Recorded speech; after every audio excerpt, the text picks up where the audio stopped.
नमस्कार किसान साथियों, मैं हूं संदीप और आपके लिए लेके हूं आज एक मचान विधि की लौकी की वीडियो की स्क्रीन से जैसे कि भी आप देख पा रहे हैं। तो अपने इसमें सबसे पहले बात कर लेते हैं।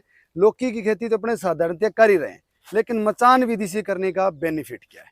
पहली बात, मचान विधि से ये लौकी जैसे कि भी आप देख पा रहे हो, अपने वजन के कारण एक तो इसमें लंबी होने का बेनिफिट है कि ये जल्दी लंबी हो जाती है। दूसरा बेनिफिट ये, इसकी तुड़ाई करने के टाइम आपको यहाँ से कटिंग करो और आपने के हाथ में यानी कि ढूंढनी आपको बैलों में नहीं पड़े, क्योंकि इसकी पत्तियों का साइज है काफी बड़ा होने के कारण क्या है कि लौकी उसके नीचे गुम जाती है, अपने को मिलती है नहीं, तो यहाँ ढूंढनी बिल्कुल ही ईजी है।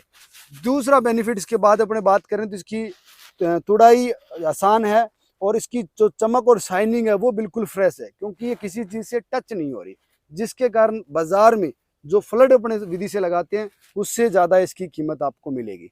रुपया 98, 2 रुपया, 3 रुपया, जितना भी संभव हो सके इस लौकी का आपको रेट एक्स्ट्रा मिलेगा।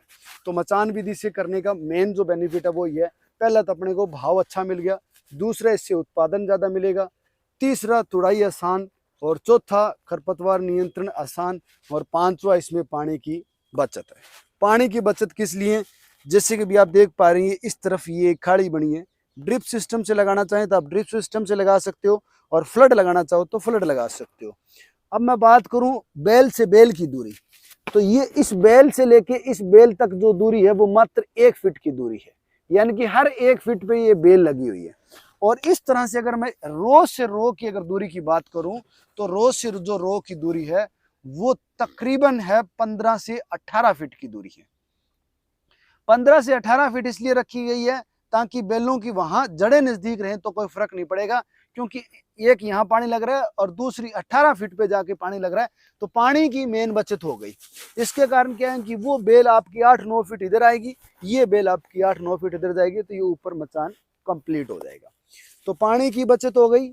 ये जो बीच में खाली स्पेस बचा है इसमें आप ट्रैक्टर आराम से चला सकते हो, रोटावेटर चला सकते हो। आपको ट्रैक्टर का साइलेंसर और छतरी खोल के आप आराम से बड़ा ट्रैक्टर भी इसके नीचे चला के हार्वेस्टिंग के पहले पहले आप इसकी निराई गुड़ाई कर सकते हो। हार्वेस्टिंग टाइम क्या है कि ये जो वजन ज़्यादा होने के कारण बेलें नीचे आ जाती है, और ये ऊपर आपका जो जीआई तार और साधारण जो रस्सी है वो फिर दबाव से नीचे आ जाती है, इसलिए फिर छोटे ट्रैक्टर से अगर आपको जरूरत रहे तो आप कर सकते हो। उसके बाद क्या है कि जैसे ये पूरे खेत में इस तरह से अपने फैल जाएगी, फैलने के बाद खरपतवार नीचे हो गए नहीं तो वो प्रॉब्लम नहीं होगी, तो फिर अपने को ट्रैक्टर चलाना भी कोई दिक्कत वाली बात नहीं है, चलाना भी नहीं पड़ेगा। अब इसकी बहुत से साथियों के पिछली जो हमने वीडियो डाली थी ना, उसमें ये कमेंट थे कि भाई हम इसमें स्प्रे कैसे करेंगे। सबसे बड़ी समस्या ये है कि ये जैसे 1 एकड़ में फैले हुए है तो 1 एकड़ में आदमी स्प्रे कैसे करे।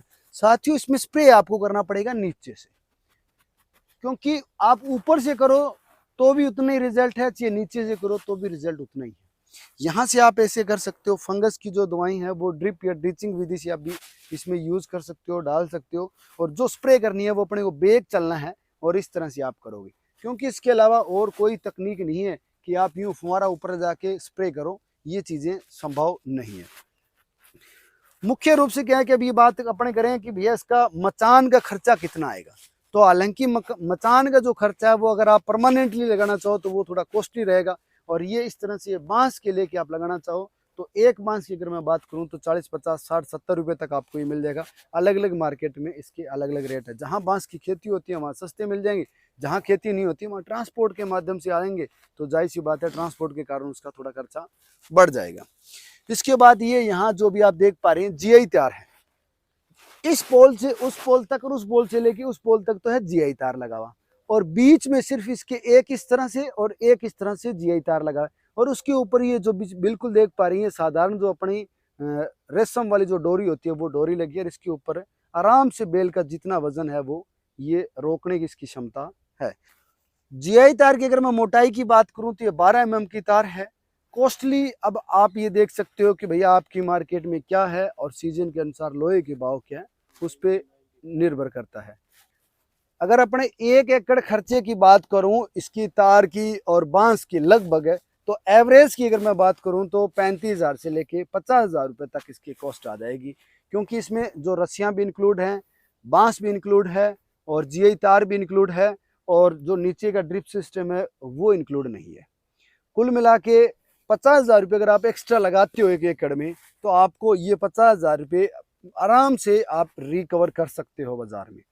अगर आपको ट्रायल करना है, बिना लगाए, बिना खर्चा लगाए, बिना मेहनत किए ट्रायल करना है, तो आप बाजार में बोली के समय जाके देख सकते हो कि जो लौकी फ्लड विधि से मार्केट में आ रही है उसका क्या रेट है, और जो मचान विधि से लौकी बाजार में आ रही है उसका क्या रेट है। तो दोनों का अंतर आपको पता चल जाएगा। अधिक जानकारी के लिए आप कमेंट कर सकते हो। वीडियो पसंद आए तो दूसरे साथियों के साथ शेयर करें, और वीडियो कैसा लगा कमेंट कर में जरूर बताएं। धन्यवाद साथियों।